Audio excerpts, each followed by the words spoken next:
Hey there, my name is Pete and I like pictures. Welcome to the second video about tripods. You can find a link to the first video, I think somewhere up here, and also, of course, in the description. In this video, I talk a bit about the tripod's size, so the minimum size and the maximum size, and some more stuff. So yeah, what about tripods? Let's start.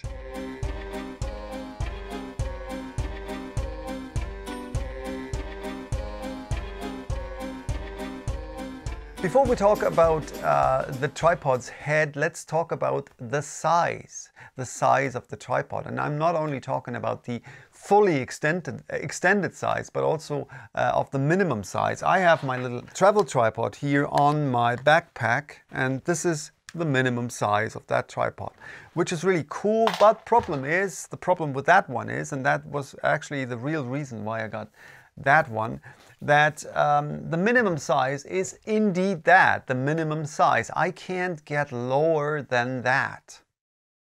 So because I cannot really spread the legs to an angle further than, like in that case, it might be around 35 or 40 degrees. And with that one, I can't. So minimum size is one thing, maximum size, of course, another thing. What type of photography do you plan to do? Do you really want to use it only for landscape photography, or do you want to get closer, macro photography, stuff like that? So that's one thing. Or even want to use it in portrait photography. In portrait photography, very often we want to get at eye level, so if you have a tripod that you can only extend to about that size, won't help you too much. So not only look at the minimum size, of course, cool, right? I mean, smaller tripods, you can put them in a backpack or put them on the backpack like here, and they don't take up too much space, and if you put them somewhere in a cupboard or something. But also have in mind that this might be really just the minimum size. Of course, what I did for years was to use a little table tripod. I had that one with me, or still have it with me in my camera bag, and I can also remove the head from that one, so it's even smaller. And I used that a lot for macro photography outside. It's not really the best solution, but it's a better solution than having no tripod at all. The tripod head. Well, there are different types of tripod heads. The two most common ones, surely the classic three-way head, but what's even more common, or has become more common lately, I almost exclusively see ball heads. The great thing about both of them, the three-way head and the ball heads, is, and I only have ball heads, I personally prefer ball heads, is that you can use your camera both in landscape orientation and in portrait orientation, because you can simply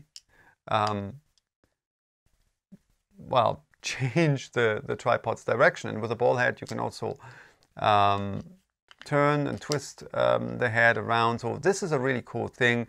But with ball heads, and I mentioned it before, really check that the screws fit tightly, that the camera doesn't really move, especially when you have a bigger camera like a DSLR with bigger and more heavy lenses. But there are, of course, also specialized tripods for all different sorts of photography.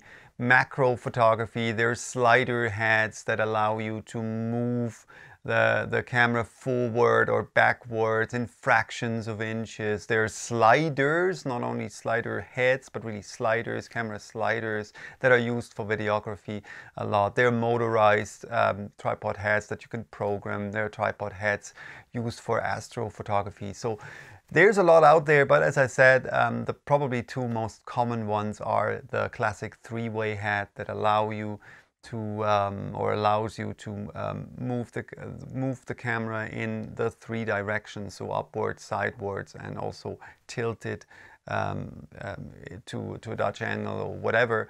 And the same is possible, of course, with a ball head. Whether you prefer a ball head, I prefer ball heads or not, that is of course onto you, but I would really ask you to go into a shop, test the stuff yourself, have it in your hands, have your camera with you, put it on the tripod, put it on the tripod's head and play around with that. Of course, I also have to mention tripods that don't have tripod heads. There are a couple of those out there, right? If you go into a camera shop, you will probably see a plethora of different tripods. Of course, it's up to you whether you want a tripod with a tripod head, a separate tripod head. They are usually more expensive than the other ones, but I mentioned that with the tripod head, specialized tripod heads, you can use the camera in different angles. So in some cases, if the tripod doesn't have a separate tripod head, you can only use the camera in horizontal or landscape orientation. And that would be a deal breaker for me because I shoot a lot in vertical, so in portrait orientation. So that's something you might want to look into. To align your camera exactly the way you want to, many tripods have bubble levels. This tripod, for example, has 3 on the head itself, here, here, and here. This head also has 2 bubble levels that you can use to really put your camera straight, set your camera straight to have a really straight horizon line. So that's a nice thing to have. I personally don't really think it's absolutely necessary, but because I rarely use it, to be very honest. And but well, of course, that's up to you. In modern cameras, modern digital cameras sometimes have a built-in digital bubble level. So yeah, it's nice to have. And of course, if it's in there, it doesn't cost extra. Cool. Wouldn't be a deal breaker for me if a tripod or a tripod head doesn't have a bubble level. From my own experience, I can say that the quick quick release plate is really cool. Like one of these plates that you put on the bottom of your camera and just snap the camera in to your tripod and don't have to turn screws or tighten screws or anything. That's a cool thing. That's a really cool thing. That tripod doesn't have that. Well, not a big deal for me. What's a big deal indeed, or can be a big deal indeed, is which standard these adapter plates follow. There is an international standard, the so-called ARCA Swiss standard. If you get a new tripod or a tripod, you might want to get sure that your tripod's head follows the ARCA Swiss plate standard. For the simple reason, tripod heads adapter plate are really small and they get lost very easily. I'm a guy who loses stuff all of the time. Getting a tripod head's adapter plate that doesn't follow standards, and you really have to go with what the manufacturer gives you, can be a pain in the behind. If it follows the ARCA Swiss plate standard, then just go into a camera shop. They usually have them, or you can buy them online. So, and if you have a couple of these plates and you have a couple of cameras or a couple of tripods, and all tripods follow that. So either put a plate on every camera, and you can use that with every tripod, or have them. So there's a big advantage for that. Last but not least, in this video, let me say that tripod bags come in really, really handy. If your tripod is shipped with a bag that you can put it in, that's really cool, because you don't have to carry the tripod as it is around. And just put it in a bag, put the bag in if you're traveling or something, put the bag in your luggage. If you go on a plane or something, that's a really good thing. Also something for me that wouldn't be a deal breaker, but nevertheless it's nice to have. And oh, I said last but not least, no, this one is last but not least. I mentioned it, that sometimes you have to tighten screws, especially with camera plates. This one has that little, I don't know how to call that, little hook so that I can screw the screw in the camera. But you see, you can also use a screwdriver. Who has a screwdriver with them all of the time? I don't, and I don't want to take a screwdriver with me, or a Leatherman, or a Swiss Army knife or something. But what I do have with me all of the time, and that exactly for that reason, is a coin.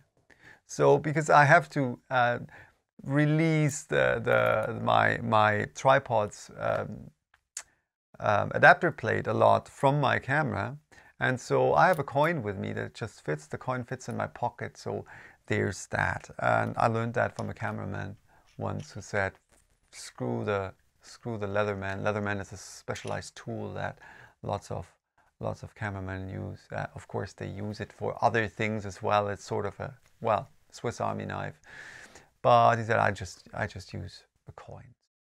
I guess that's it for this video, right? Well, almost, because there are places in which we are not allowed to use tripods, or where we just simply don't have enough space, but that allow us to use a monopod. Some tripods give us the possibility to remove one of the legs, like here, and screw the head on, so that we can use one of the legs as a monopod. So I found that pretty useful.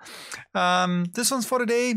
I hope you liked the video. If you did, consider to send it a thumbs up on YouTube, and maybe even subscribe to my channel. If you do, don't forget to click that little bell icon so that you get a notification whenever I upload a new video. So yeah, this one's for today. Bye bye. Till next time.